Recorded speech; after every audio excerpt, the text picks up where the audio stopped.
Erev Tov, Shavua Tov, and we are in the process of the preparations towards Chag Matan Torah, the holiday of the receiving of the Torah on Shavuot. And it's really wonderful to be able to go and to feel the energy in all over the world. We can see how everything is pointing towards what the Rebbe tells us in the Dvar Malchus of this week, the portion of Naso, that we are literally we are literally seeing that we are the last generation in exile, and the first generation in the Geulah, in the redemption.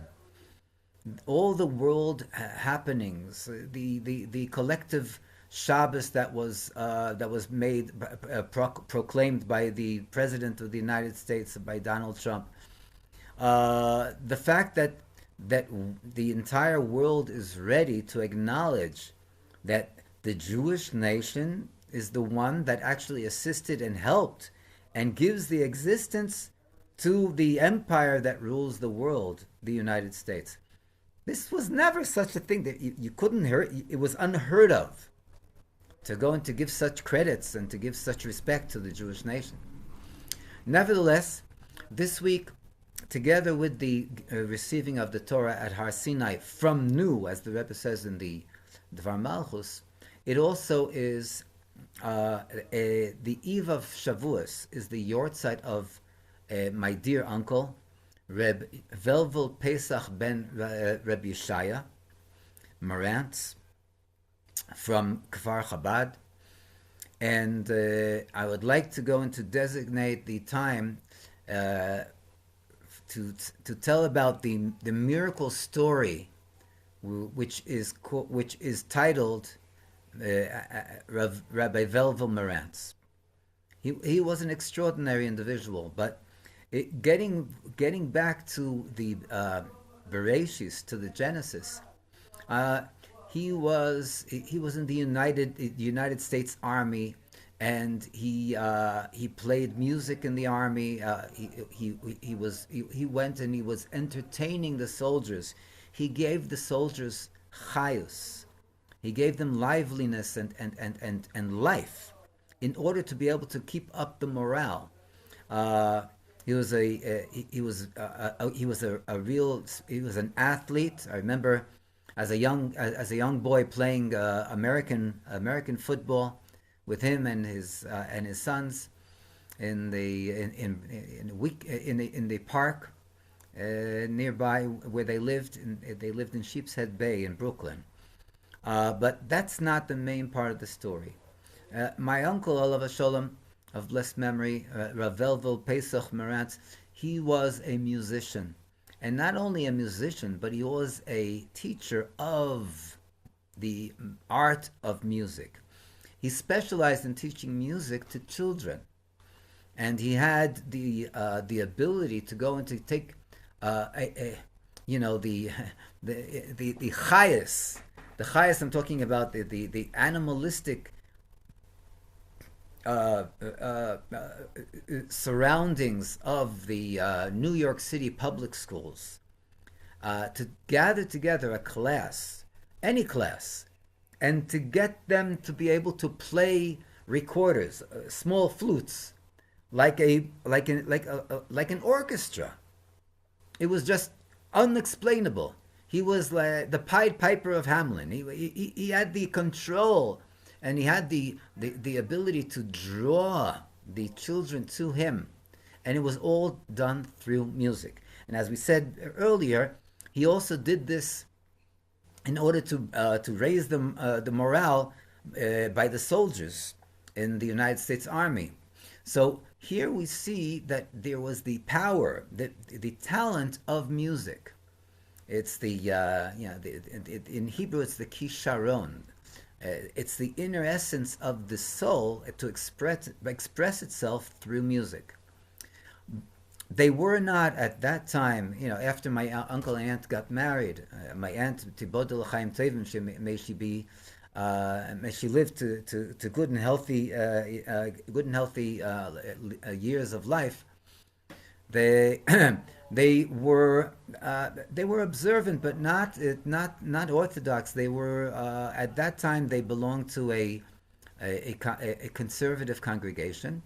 That was the going thing, the trend for the Jews, the modern type Jews. It wasn't totally disconnected like the Reform congregations. They kept the holidays. They got together for Shabbat. Whatever they kept, they kept.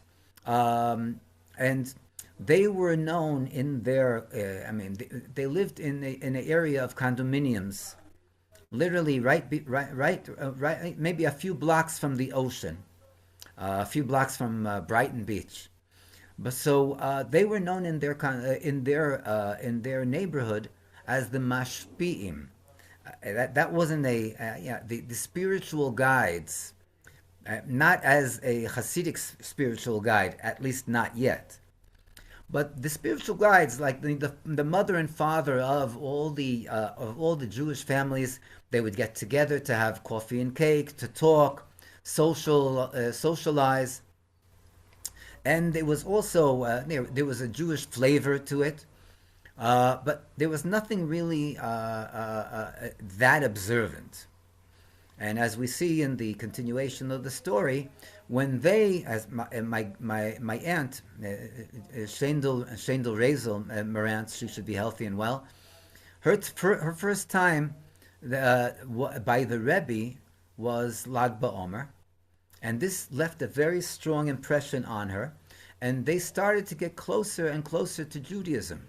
Then there were people that came to teach them. I believe one of them was the Silverberg family. And as they started to get closer to the studies of Judaism, they came closer to the observance as well.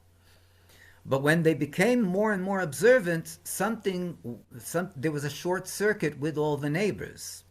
For example, my younger brother who is now in Australia, Sydney, Australia, Daniel K. He was there when he was a younger boy of the age of maybe 16, and when he came to visit them, he was already a Chabad Chosid. He told them that he inquired about them having a sukkah, having in the holiday of booths, in the holiday of Sukkot, and they said, "We know about Sukkot. The synagogue they build some kind of a sukkah, but we never imagined that you have your own sukkah next to your home. We don't even know how to do it." So my brother Daniel went and organized the funds and the material, and it was ordered and it was delivered, and they, together with my cousins, they put together one of the most beautiful sukkot that Sheepshead Bay ever saw in those condominiums. Okay, so they had the holiday, the first night of the holiday they celebrated. The next day, they see that the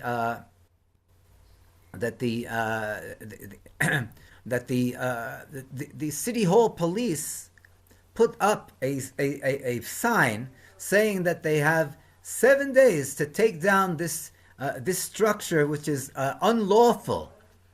And they had no idea. Where in the world did the city hall police know? How did they find out? Afterwards, they found out that it was the neighbors, the Jewish neighbors, that literally hugged and kissed them as their own parents. They had an anxiety, a fear that the non-Jews that lived there, they were the majority, that the non-Jews will connect with the fact that they have many Jews there, and it might bring about anti-Semitism. We're talking about in the good old days where there was hardly any anti-Semitism. Back in the beginning of the 80s. But this was the fear that Jews had then, and it's unfortunately the fear that Jews have today.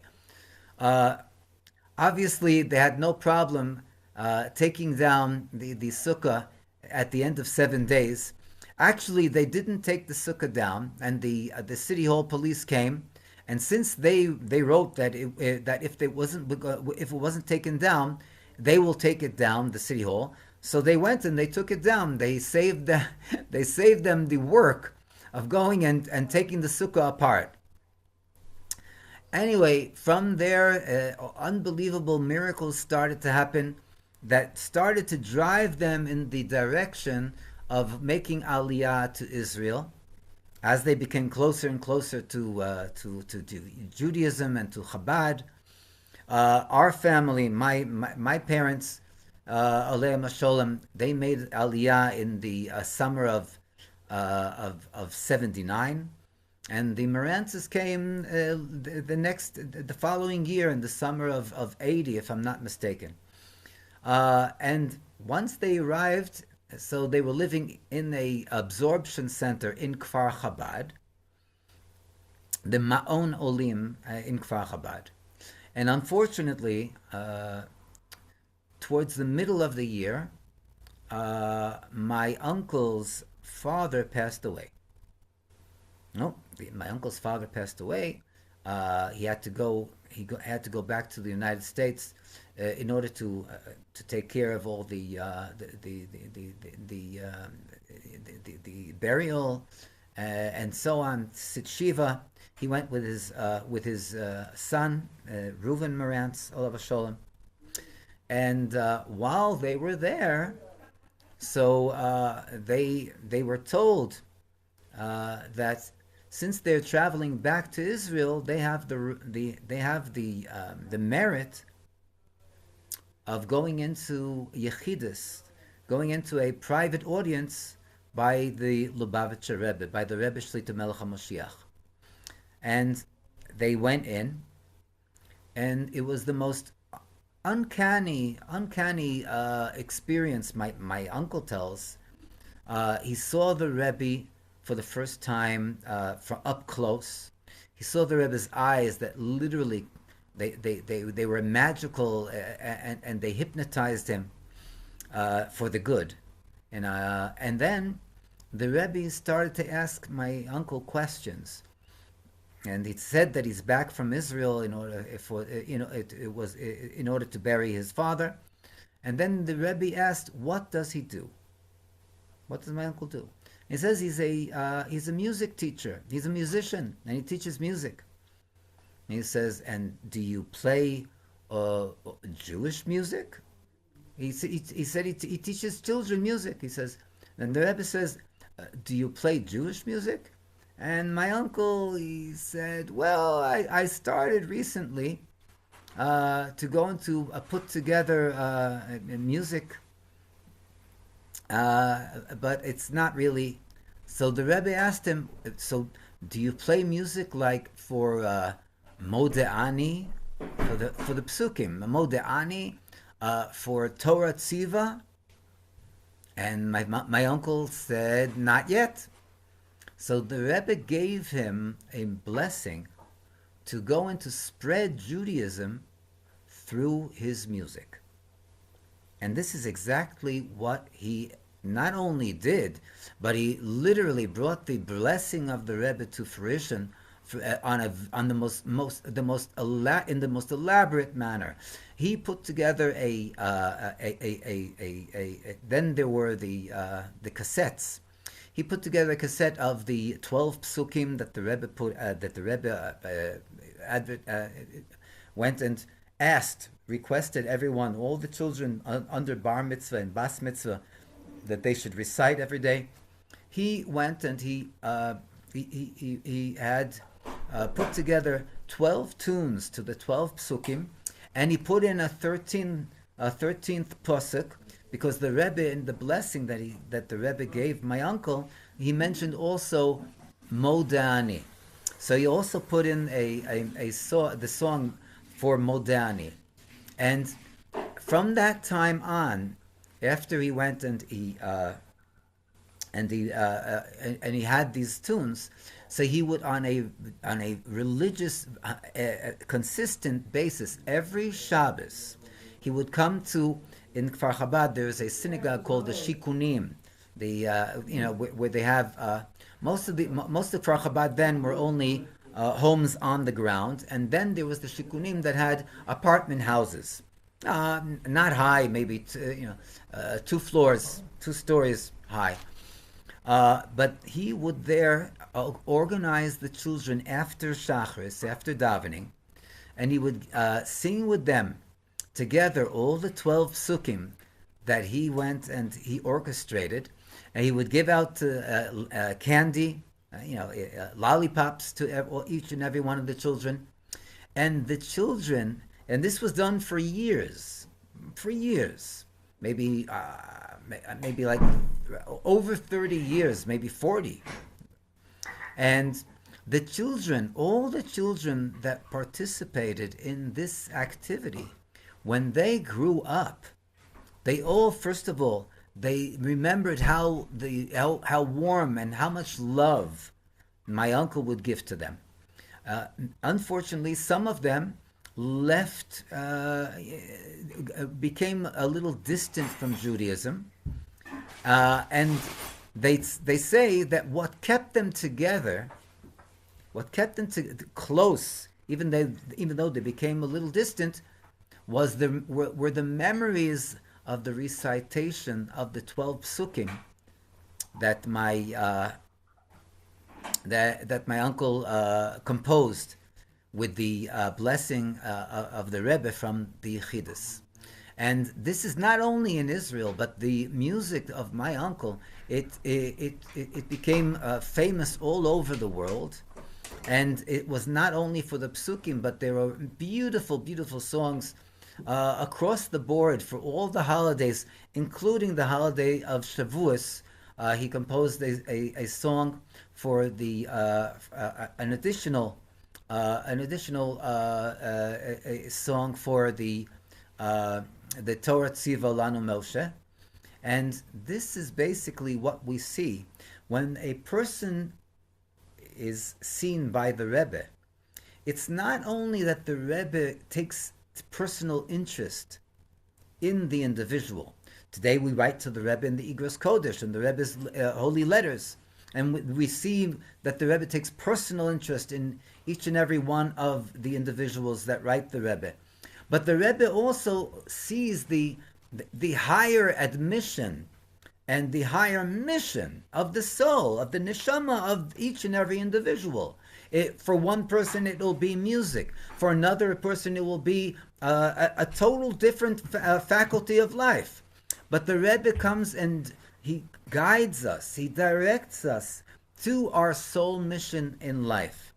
And this is something that, it was amazing, and it's a zchus, a merit, to be the nephew of such a individual, such a pious and righteous individual that was able to fulfill his shlichus, his mission in life that he received from the Rebbe in the most, like we said, in the most elaborate way.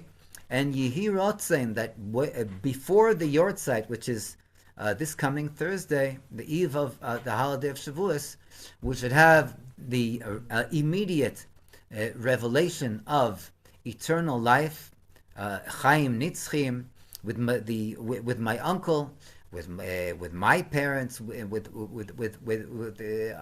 every single Jew that unfortunately is not with us at this point, at this time in life. We should all be together in the third and the eternal Beis HaMikdash with the Rebbe Shlita Melech Ha'Moshiach in the true and the complete Geula, and this should all be Teichef Umiyad, immediately now. Yechi Adonenu Moreinu V'Rabbeinu HaMelech HaMoshiach Leilam Voed.